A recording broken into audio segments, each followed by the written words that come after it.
मन को केवल गुरु ने नकेल डाली है, केवल गुरु ने। मन सब पर हावी है, जो एक इंसान कर सकता है दूसरा भी कर सकता है। यहाँ बड़े प्यार से हमको कबीर साहब समझाने जा रहे हैं, ये जो रास्ता है इस माया की दुनिया में रहकर परमात्मा को कैसे पाएं। और जो हमारे अंदर मन अटैच कर दिया है, मन हरदम हमें दुनिया में फंसाना चाहता है। और कह रहे हैं कर साहिब से प्रीत रे मन, कर साहिब से प्रीत। हे मन तू भी परमात्मा प्यार कर। अब परमात्मा को देखा नहीं, जाना नहीं, भाला नहीं, परमात्मा से प्यार कैसे करे? परमात्मा को देखा ही नहीं। कर साहित्य प्रीत रे मन, कर साहित्य प्रीत। यह कबीर साहब समझा रहे हैं, हे मन तू भी चल, तू भी साहित्य प्रीत कर, तू भी साहित्य गुणगान गा। पर साहित्य तक पहुंचे कैसे? मन हजार फन वाला सांप है। मन हर इच्छा की पूर्ति जल्दी करना चाहता है, जब पूरी नहीं होती तो घबराहट होती है। उस घबराहट में दुखी होकर गलत है पर मारता है और परिणाम स्वरूप मन अशांत हो जाता है। कहते हैं हो यही सोई जो राम रचि राखा, जो करी तरक बढ़ावे शाखा। कहते होता वही जो मालिक को मंजूर होता है। व्यर्थ में मन को संकल्पों को बढ़ाकर दुखी रहना ठीक नहीं, मन को समझाना चाहिए। मन करता क्या है? कबहू मन रंग सुरंग चढ़े, कबहू मन चाहत है धन को, कबहू मन वेद पुराण पढ़े, कबहू मन चाहत है वन को, कबहू नारी देख लुभाए, कबहू मन चाहत है रण को। तुलसीदास विचार किए, समझाए रखो कपटी मन को।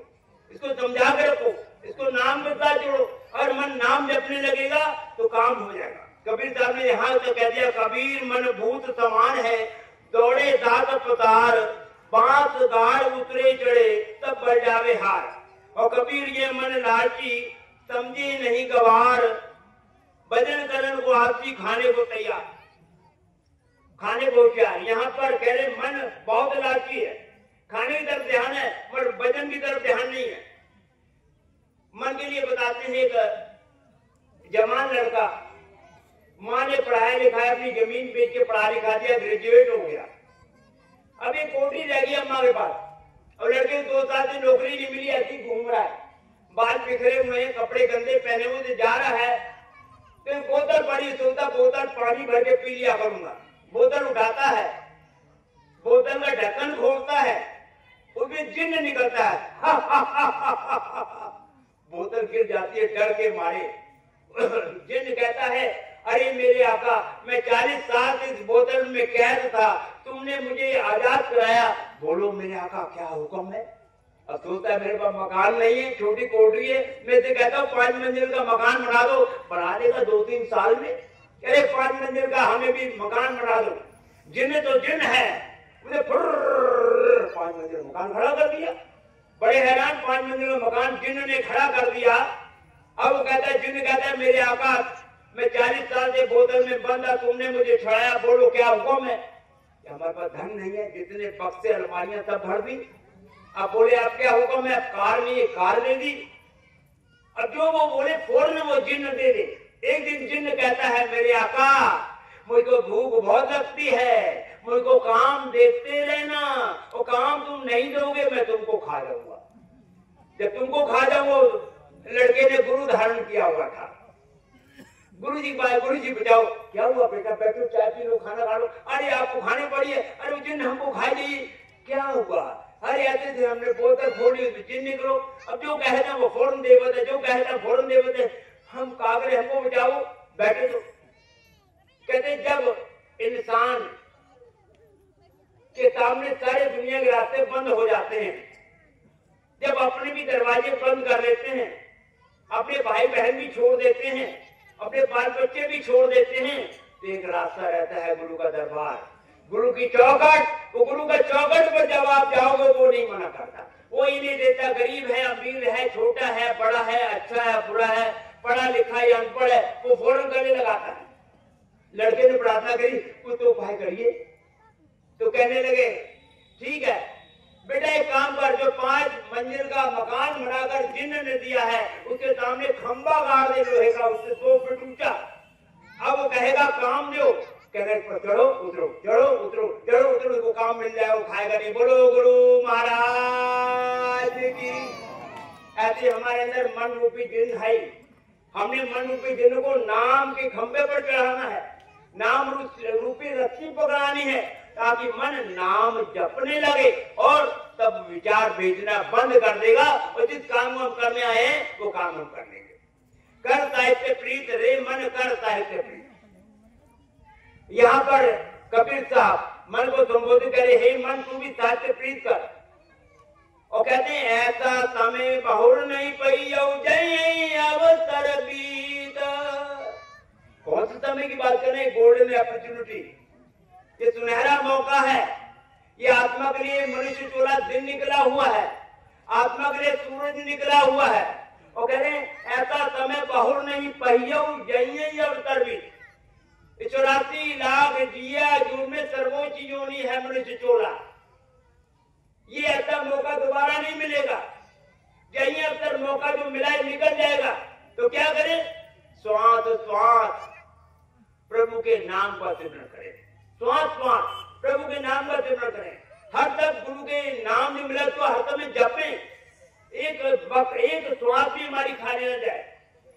और यहाँ बड़े प्यार करें, ऐसा समय बहुर नहीं पइयो जई अवसर भी।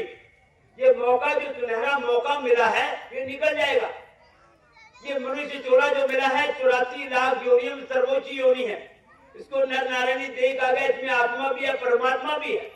ये मौका इसी शरीर में रहकर हम आत्मा का मिलाप परमात्मा से करा सकते हैं। इसी शरीर में रहकर हम अपने आप को जान सकते हैं। शरीर नहीं, मन नहीं, बुद्धि नहीं, हम आत्मा है। इसी शरीर में रहकर हम प्रभु का अनुभव कर सकते हैं और किसी भी योनि में नहीं। बड़े प्यार से समझा रहे हैं और कहते तन सुंदर छवि देख न भूलो, ये बारू की प्रीत कर साहिब से प्रीत रे मन, कर साहिब से प्रीत। हम जवान होते हैं, शीशे में शक्ल देखते हैं, मेरे यहाँ देखो दिल है, हमारे बाल बहुत अच्छे, हम देखो कितने गोरे, शीशे में शक्ल देखते हैं, अभिमान करते हैं शरीर पर। और अगर तन सुंदर छवि देखना बोलो, ये बारू के बीच कहीं शरीर पर घमंड मत करो, नाज मत करो। ये मिट्टी का है, 5 तत्वों का पुतला है, 5 तत्वों में ही विलीन कर दिया जाएगा। ये कब तक काम करता है? जब तक इसको आत्मा जान दे रही है, ताकत दे रही है। ये चलता है, खाता है, पीता है, बोलता है, देखता है। जैसे प्रभु ये आत्मा इस शरीर को छोड़कर हमेशा निकल जाती है, ये 5 फुट का पुतला काम करना बंद कर देता है। हमें ताकत का अनुभव करना है, हमें उस आत्मा का अनुभव करना है। तो अगर तन सुंदर छवि देख रहे बोलो, ये बारू की बीच, इस सुंदर शरीर पर नाच मत करो, मिट्टी का है, ये मिट्टी में ही दफना दिया जाएगा। इससे काम ले लो, इससे भजन करो, इसके द्वारा सत्संग में जाओ, इन आंखों से गुरु के दर्शन करो, इन हाथ पैरों से गुरु के जाकर दरबार में सेवा करो। तन सुंदर छवि देखना भूलो, ये बारू के बीच। आखिर कहते हैं इसकी वैल्यू क्या है, कीमत क्या है? ये रेत की दीवार होती है, जरा सी हवा लग जाए गिर जाती है, जरा पानी लग जाए गिर जाता है। ऐसी ये शरीर है, जब तक आप में जो जानकारी चल रहा है, खा रहा है, दौड़ रहा है, पात रहा है, देख रहा है, जैसे आत्मा निकल जाती है मिट्टी है, कोई वैल्यू नहीं। इसलिए गुरु की प्यारी साध संगत जी, ये शरीर हमें जो मिला है, ये एक सुनहरा मौका मिला है। शरीर जो मिला है हमें अपने आप को जानने के लिए मिला है। शरीर जो मिला है आत्मा का मिला, परमात्मा से कराने के लिए मिला है। शरीर जो मिला है प्रभु का अनुभव करने के लिए मिला है। ये इसलिए नहीं मिला हम दुनिया की चीजें इकट्ठी कर लें, ये इसलिए नहीं मिला कि हम दुनिया की हर चीज अपने नाम कर लें, इसलिए नहीं मिला कि हम धंधों इकट्ठी करके चले जाए। ये मिला इसलिए कि कुछ अपना काम कर लें। ये रूहानियत का रास्ता अपने आप को देखने का है, ये दूसरे को देखने का रास्ता नहीं है। अपने आप को देखो, हम क्या कर रहे हैं। क्या हमने आज भजन किया? क्या आज हम सत्संग में गए? क्या सत्संग में जाकर कुछ हमें समझ में आया? अपने पर ध्यान दें। तन सुंदर छवि देखना भूलो, ये बारू की बीच। इस शरीर पर नाच मत करो, ये मिट्टी का है, मिट्टी में मिला दिया जाएगा। इससे काम ले लो। और कहते हैं ये एक रेत की दीवार की तरह है, जब तक श्वासें चल रहा है, खा रहा है, पी रहा है, जैसे आत्मा निकल जाती है मिट्टी है। आगे बड़े प्यार से कह रहे, सुख संपत्ति सुपने की पतियां जैसे तृण प्रतीत, कर साहिब ते प्रीत रे मन कर साहिब ते प्रीत। सुख संपत्ति सुपने की पत्नियां। हम शरीर के लिए सुख साधन एकत्र करते हैं। हम शरीर के लिए डबल बेड लगाते हैं, शरीर के लिए पंखा लगाते हैं, शरीर के लिए एसी लगाते हैं, शरीर के लिए मकान बनाते हैं, शरीर के सुख के लिए सब चीजें हम इकट्ठी करते हैं। किसके लिए? शरीर के सुख के लिए। ये कहते सुख संपत्ति सुपने की पत्नियां। जितने शरीर के सुख के लिए हम चीजें इकट्ठी कर रहे हैं, ये है क्या? परमात्मा ने हमें बरतने के लिए चीजें दी हैं, उपयोग करने के लिए दी, साथ में ले जाने के लिए नहीं दी। हमारे दादा ने, हमारे परदादा ने, हमारे माँ बाप ने मकान बनाए, यही छोड़कर चले गए, साथ में नहीं ले गए। करोड़ों की संपत्ति यही छोड़कर चले गए, हमने भी छोड़ जाना है। हम इनसे लगाव ना करें, हम ये बरतने के लिए दी है, उपयोग करें और यहीं पर छोड़कर चले जाए। सुख संपत्ति सुपने की पत्नियां जैसे तृण परसी। शरीर के सुख के लिए जितनी भी हम चीजें इकट्ठी कर रहे हैं, है क्या? स्वप्न की पत्नियां, सुपने की पत्नियां। स्वप्न की तरह है। स्वप्न आता है, हम बहुत बड़े करोड़पति बने होते हैं, जैसे स्वप्न टूटा, टूटी चारपाई पड़े होते हैं। ये सुख संपत्ति हमारे साथ नहीं जाएगी। मकान भी नहीं जाएगा, बैंक बैलेंस भी रह जाएगा, सब कुछ नहीं रह जाएगा। एक बार एक सेठ जी थे, उनके पास रात को लक्ष्मी मैया आती है। कहते सेठ जी तुम्हारे पुण्य कर्म खत्म हो गए, 2 दिन बाद तुम्हारे घर से चली जाऊंगी, कुछ मांग लो। वो कहती मैया, माता जी मैं अपने परिवार से पूछ लूं, 2 बेटे हैं, 2 बेटी हैं, 2 बहुएं हैं, 2 लड़कियां, उनसे बात तो कर, आप पूछ के कल बता देना। सपने में आती हैं और सुबह वो सबको इकट्ठा करते हैं, लड़के नौकरी चले जाते हैं, 2 बहुएं हैं और 2 बिटियां हैं। बड़ी बहू से पूछते हैं, बहू रात को लक्ष्मी मैया आई है, उन्होंने कही आई कुछ मांग लो, तुम्हारे पुण्य कर्म खत्म हो गए, हम आप चले जाइए, कुछ मांग लो। तो हमें क्या मांगना चाहिए? बड़ी बहू कहती है, अरे पिताजी हमारे पास जेवर तो सोने के चांदी के बहुत है, हीरे मोती जेवर नहीं है, हीरे मोती की जेवर हमारे सेट बनवाई दो 2-3। अच्छा छोटी बहुरिया कहे, तुम बताओ का लक्ष्मी मैया से मांगन चाहिए? अरे पिताजी, अरे का मांगन है, हमारे पास मकान नहीं, हमें भी 4-5 मंजिल का मकान महल बनवाई दो, एक हेलीकॉप्टर खरीद दो। अब 2 बिटिया, बड़ी बिटिया पूछे तुम बताओ का मांगन चाहिए? बड़ी बिटिया, अरे हमारे आदमी काम नहीं पिताजी, 4-5 करोड़ रुपए लक्ष्मी मैया से कहो हमें दे दो, बढ़िया काम होटल खोल ले, बढ़िया 5 स्टार होटल खोल ले। अब छोटी जो लड़की रह गई रजनी नाम था, रजनी बिटिया तुम बताओ लक्ष्मी मैया से क्या मांगना चाहिए? तो बोली कहती है, पिताजी अगर हम लक्ष्मी मैया कुछ मांगी ही तो दे तो दिए ही, जब जाइए तो सब ले जाइए ही, तो मांगन से फायदों का है। हमारी समझ में एक बात आवत है, आप लक्ष्मी मैया से कहियो बस इतनी कृपा करो मैया कि हमारे घर में खुशी बनी रहे, हम सब मिलजुल कर रहें, हम एक दूसरे का ध्यान रखें, आपस में प्रेम से रहें, एक साथ खाना खाएं, एक दूसरे के बिना हम खाना ना खाएं और प्रेम से रहें। पिताजी को बात बहुत अच्छी लगी। दूसरे दिन सोते हैं, मैया आ जाती हैं, हाँ लाला जी अब मैं कल चली जाऊंगा, क्या सोचा?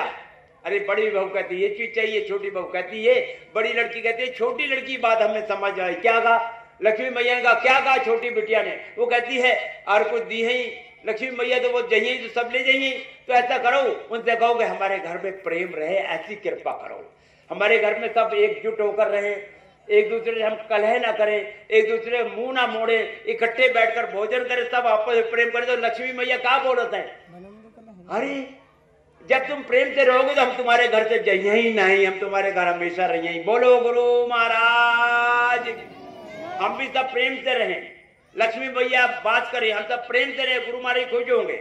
अगर सुख संपत्ति सुपने की बत्तियां जैसे तृण परसी, जितने भी सुख शरीर के सुख के लिए चीजें इकट्ठी करें, इनकी कीमत क्या है?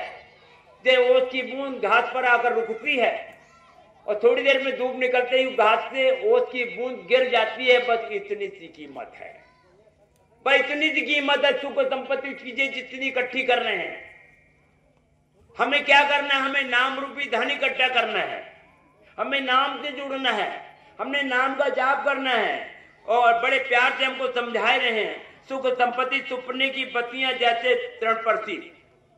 अब गुरु से प्यार कैसे करें, कैसा प्यार हमारा होना चाहिए? करे कर साहित्य प्रीत रे मन कर साहित्य प्रीत।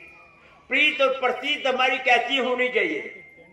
एक जगह पर गुरु और शिष्य रहा करते थे मुकाम पर, वहां पे सत्संग करना शुरू कर दिया तो वहां पर लोग बहुत आने लगे। गुरु जी का सत्संग सुन के बड़े आकर्षित लोग होने लगे। एक दिन एक मौलाना साहब जी आ गए तो गुरु साहब समझाते हैं कि राम और रहीम एक है, अल्लाह और राम में एक है, कोई फर्क नहीं है। चाहे राम को मानो चाहे अल्लाह को मानो, सब एक है। तो बड़ा खुश हुआ। फिर उन्होंने नाम की बात की, नाम कहो, कलमा कहो, शब्द कहो, कुछ भी कहो, जब तक मुर्शिद नहीं मिलता, जब तक कलमा नहीं मिलता, जब तक अंदर की दुनिया मिल जाते, हम अंदर तरक्की नहीं करते। तो मौलवी साहब कुछ समझ नहीं आई। सत्संग के बाद कहने लगे, मौलाना साहब बड़े प्यार से कहते हैं, एक बात बताइए कि मैं हज करने जा रहा हूं, आप कहते हो राम और रहीम एक है, आपके वो सब धर्म स्थान है, तो अपने शिष्य को मेरे साथ भेजिए हज करने के लिए। शिष्य गुरु का बड़ा कहने वाला, मानने वाला था। शिष्य बैठा, उनको बड़ा गुस्सा आया। उसने मौलाना साहब का सिर पकड़ के अपने गुरु के चरणों में झुका दिया। यहाँ हज होता है, यहीं पर सब कुछ है। उसके गर्दन दर्द करने लगी।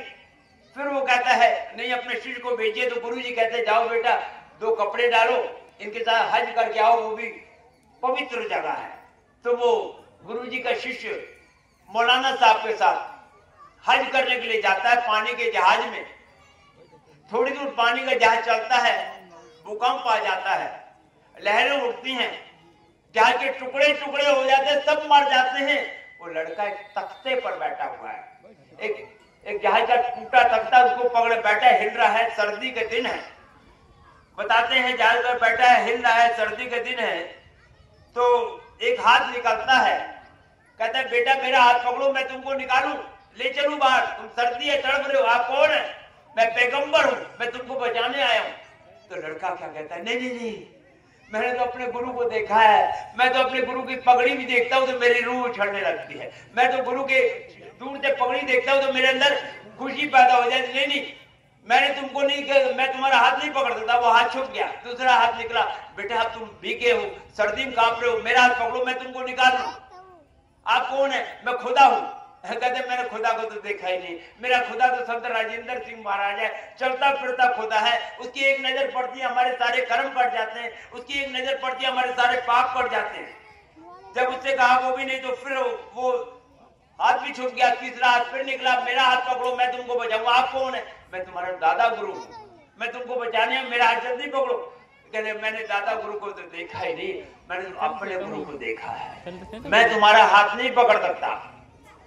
कहते वो फिर हाथ छूट गया। तो गुरु साहब आए और ऐसे कौलिया भर के ले गए और कहने लगे, शिष्य हो तो तेरे जैसा जो अपने गुरु के अलावा कहीं जाए ना, शिष्य हो तो ऐसा जो अपने गुरु के चौखट के अलावा दूसरे चौखट पर सर न रखे, शिष्य ऐसा जो अपने गुरु के सत्संग के अलावा कहीं ना जाए, जिसके अंदर अपने गुरु का प्यार भरा हो, जिसके अंदर गुरु से नजर मिली हो, दिल से दिल मिला हो, रूह से रूह मिला हो, और अपने गुरु की चौखट को छोड़कर कहीं भी ना जाए। ऐसा हमें भी शिष्य बनना है। बोलो गुरु महाराज की। और कहते जाहि कर्म परम पद पावे, सो ही कर्म परम पद भी। कहते जिस ऐसा कर्म करना है, जिस कर्म करने से हमारी आत्मा फिर परम पद को प्राप्त हो जाए। जाहि कर्म परम पद पावे, ऐसा कौन सा काम है? पहले गुरु का दर्शन, पहले सत्संग, फिर गुरु के दर्शन। गुरु के दर्शन वही मिल जाते हैं। सावंत सिंह महाराज से किसी ने पूछा था सबसे ज्यादा रहमत गुरु से कब और कहां मिलती है? हजूर बाबा सावंत सिंह महाराज जी ने फरमाया था, जब गुरु सत्संग कर रहे होते हैं 35, 40, 45, 50 मिनट, तो सबसे ज्यादा रहमत होती है, सबसे ज्यादा हम ध्यान पक्का कर सकते हैं, सबसे ज्यादा हम दर्शन कर सकते हैं, वो टाइम होता है 50 मिनट स्टेज पर महाराज जी बैठे होते हैं और टकटकी लगाकर हम देख लें तो सबसे ज्यादा दर्शन होते हैं। अपने ध्यान को हम पक्का कर सकते हैं। सबसे ज्यादा रहमत कब मिलती है? जब गुरु स्टेज पर 50 मिनट 45 मिनट बैठते हैं, उस समय हम क्या करें? टकटकी लगाएं। ये रास्ता गुरु का देखो, आंख और माथा, जो कुछ मिलना है गुरु की नजरों से मिल रहा है। गुरु के हाथ पकड़ने कुछ नहीं मिलेगा, गुरु के कपड़े पकड़ने कुछ मिलेगा, गुरु के पीछे भागने से कुछ नहीं मिलेगा। जैसे घोड़े को ब्लेंडर लगाए जाते हैं, सीधा देखते अपनी लाइन में चलता है, जब सत्संग में जाओ तो सीधा देखो। मौजूदा सरकार संत राजेंद्र सिंह महाराज जी फरमाते हैं, जब आप कृपाल बाग में आओ तो सारी चिंता फिक्र बाहर छोड़कर तब अंदर आओ। अंदर आओ तो केवल गुरु और मैं और बच्चों की चिंता अंदर ही ले आओगे, घर मकान की चिंता अंदर ले आओगे, अपने शरीर की बीमारी चिंता अंदर ले आओगे तो कुछ नहीं पाओगे। सब चिंताएं बाहर छोड़कर तब आश्रम के अंदर आओ। दयालपुर दर्शन सिंह जी महाराज, जिनको दयालता की मूर्ति कही जाती है, जो कहा करते थे गले लगा लो हर इंसान को कि वो अपना है, चलो तो राह गुजारो में बांटो वो प्यार। उनके हाथ रुई की तरह हुआ करते थे, बड़े प्यार से पुचकारा करते थे। एक दिन एक लड़का उनके चरणों में आकर मत्था टेक दिया। गुरु महाराज जी दूसरे बात कर रहे थे, लड़का रोने लगा, महाराज जी आप मुझसे नाराज है, महाराज मेरे तरफ देखते नहीं, महाराज मेरे तरफ बात नहीं करते। आंसू निकल आए लड़के के। जब महाराज दूसरे बात कर रहे, जब बात करके इधर मुंह किया तो देखा लड़के के आंसू निकल रहे हैं, तो महाराज ने उसके कंधे पर दोनों हाथ रखे। दयालपुर दर्शन सिंह महाराज जी ने, क्या बेटा क्या बात है? कहते महाराज जी आप नाराज हो हमसे, अब हमसे बात नहीं कर, मैं गरीब हूं इसलिए मुझसे बात नहीं करो, रही तो उससे आप बात कर रहे हो। तो दर्शन सिंह जी महाराज कहते हैं, अगर मैं नाराज हूं तो महाराज नहीं, और महाराज हूं तो मैं नाराज नहीं। बोलो गुरु महाराज की। गुरु कभी नाराज नहीं होता। गुरु चाहता है मेरे बच्चे हैं ये अपने लक्ष्य को पाएं। गुरु चाहता है मेरे बच्चे सब खुश रहें। गुरु चाहता है मेरे बच्चे अपने लक्ष्य को पाएं, जिस काम के लिए परमात्मा ने शरीर देकर इस संसार में जाए वो लक्ष्य को पूरा करे। गुरु कभी भी नाराज नहीं होता है। और कहते जाहि कर्म परम पद पावे, सोई कर्म परम पद मीत। ऐसा कर्म करो जिससे हम अपने लक्ष्य को पाएं। वो कर्म क्या है? सबसे पहले सत्संग में जाना, गुरु के दर्शन करना, टकटकी लगाकर करना, फिर ध्यान अभ्यास करना, डायरी भरना, अपने अंदर सद्गुरु को धारण करना, शरण आए सभी वारी ये साहिब की रीत। और कहते हैं सोई कर्म परम पद, वही कर्म अच्छा जिस कर्म से हमारी आत्मा फिर परम पिता परमात्मा मिल जाए। वो क्या है? वो है भजन सिमरन। वो क्या है? गुरु का दर्शन। गुरु के दर्शन से बड़ा लाभ होता है। जब हम गुरु के दर्शन करते हैं, उसकी एक नजर पड़ती है, हमारी सारी काया निरोग हो जाती है। गुरु के दर्शन करने मात्र से हमारी सारी बीमारियां खत्म हो जाती है। गुरु के दर्शन करने मात्र से हमारी बुद्धि निर्मल हो जाती है। आगे कह रहे शरण आवे तो तभी उबारे ये साहिब की रीत। साहिब परमात्मा को कहा गया, गुरु को भी कहा गया। और यहाँ ये कह रहे हैं शरण आवे तो तभी उबारे। इनकी शरण में कोई भी आ जाए, चोर आ जाए, बदमाश आ जाए, अच्छा आ जाए, बुरा आ जाए, हिंदू आ जाए, मुसलमान आ जाए, सिख आ जाए, ईसाई आ जाए, पढ़ा लिखा जाए, अनपढ़ आ जाए, सबको एक नजर से देखते हैं। सबको एक नजर। शरण आवे तभी उबारी ये साहिब की रीत। हमारे गुरु साहब की रीत क्या है? चाहे कोई भी आ जाए सामने बढ़ाते हैं और उसको प्रभु की ज्योति की दर्शन करा देते हैं, प्रभु की आनंदनाद को सुना देते हैं। ये हमारे गुरु की रीत है। और कहे कबीर सुनो भाई साधो चलो भागचल जी। साधो साधना करने वाले। साधु कौन होता है? जो 3 मंडल के ऊपर पहुंचता है, पिंड ब्राह्मण पार के पार ब्रह्म होता है, साधु कहलाता है। साधु जो साधना करने वाले। कहे कबीर सुनो भाई साधो चलो भागचल जी। अगर आप भवसागर को पार करना चाहते हो, हमेशा हमेशा का आवागमन से मुक्ति पाना चाहते हो, तो कर साहिब से प्रेम, परमात्मा से प्यार करो। परमात्मा उन्होंने देखा नहीं, जाना नहीं, भाला नहीं, तो कितनी प्यार करे। जिस घट में प्रभु सत्ता प्रकट है उसको सतगुरु कहते हैं। इनकी आंखें प्रभु की आंखें, इनके बोल प्रभु के बोल, इनका हुक्म प्रभु का हुक्म। गुरु गोविंद दो खड़े काके लागो पाए, बलिहारी गुरु आपने जिन गोविंद लियो मिलाए। गुरु गोविंद खड़े हो